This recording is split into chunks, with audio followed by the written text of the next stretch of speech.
নমস্কার বন্ধুরা, কেমন আছেন? Welcome to my channel Shubhra cooking and blog channel.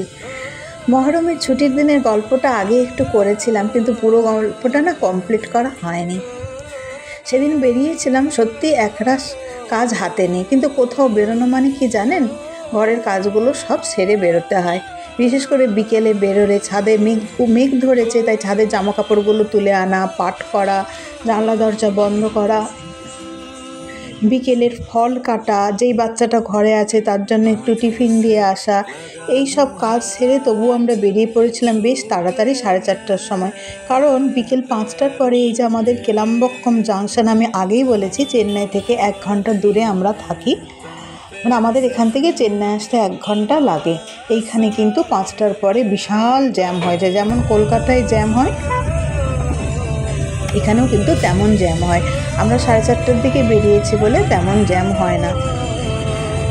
হাজব্যান্ডের সাথে বেরিয়েছি মেয়েকে নিয়ে। ছেলের হায়ার ক্লাস, বিকেলবেলা খেলাও থাকে, তাই ও বেরোতে পারে না। বন্ধুদের সাথে খুব হ্যাপি থাকে, বিকেলবেলাটা খেলাধুলা করে। আর মেয়েকে নিয়ে বেরিয়েছি মেন কারণ হচ্ছে আমাদের হামিং গার্ডেন যে টাউনশিপে থাকি তার এস্টাবলিশ ডে আছে আগস্ট 10। তো সেই দিনে একটা ওদের ভরতনাট্যম স্কুলের টিচার প্রোগ্রাম করাবে তার ড্রেস করতে। তো ড্রেস তো খোঁজাখুঁজি হলো, তারপরে এই পাশে একটা ফুডকোর্টে ঢুকে গিয়েছে, এটা একটা কিংস ফুডকোর্ট আসতে আমার কিন্তু ভালো লাগে। মোটামুটি খাবারগুলো ভালো হয় আর চিপ।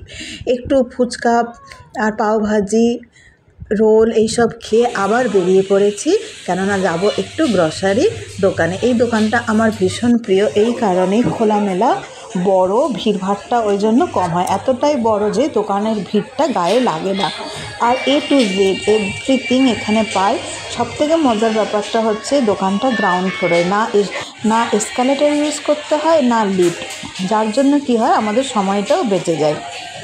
এখানে কসমেটিক্সের প্রোডাক্ট ছিল, তো আমি 2টো বাথ সোপ নিয়েছি, 2টো শ্যাম্পু নিয়েছি হার্বাল, আর 2টো ফ্রেশ ওয়াশ নিয়েছি। 2 টাইপসের 2টো ফ্রেশ ওয়াশ নিয়ে আর এই যে এখানে দেখুন পুজো সামানও অনেক কিছু আছে।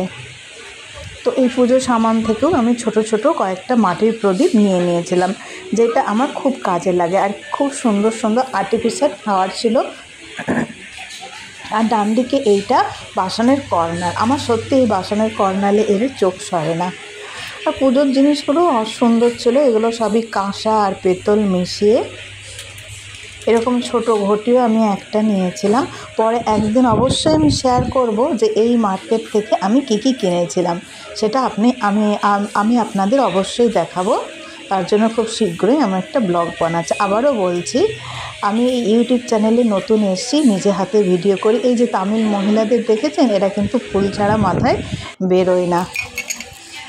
আর আমার মেয়ে এখানে এরকম ছোট্ট একটা কাপ তার পছন্দের নিয়ে নিল। কাপগুলো খুব কালারফুল, চোখ তো সরছিলই না। আমি একটা অবশ্য কাপ নিয়েছি এখান থেকে, একটা কফি কাপ নিয়েছি। আমার কফি কাপটা 2টো ছিল, একটা ভেঙে গিয়েছিল, একটা কফি কাপ নিয়েছি। আমি খুব মজা পাই এই ট্রলিগুলো নিয়ে ঘুরতে, আর এটা ওটা ও দরকারি জিনিস নিতেই থাকে। আমি যখন বিকেলে কখনো একদিন ছুটির দিনে বেরোই, ভেবেচিন্তে অনেক লিস্ট করে নিয়েই বেরোই, কারণ পরকে সবসময় পাওয়া যাবে না। আর এই যে বাজারটা, এখানে কিন্তু খুব ভিড় হয়। আজ এই পর্যন্তই বন্ধু, আমার শান্তির নীড়ে চলে এসেছি। কেমন লাগলো আমার মহরমের ছুটির দিনের ব্লগটা? ভালো লাগলে please like and subscribe and stay with Shubhra.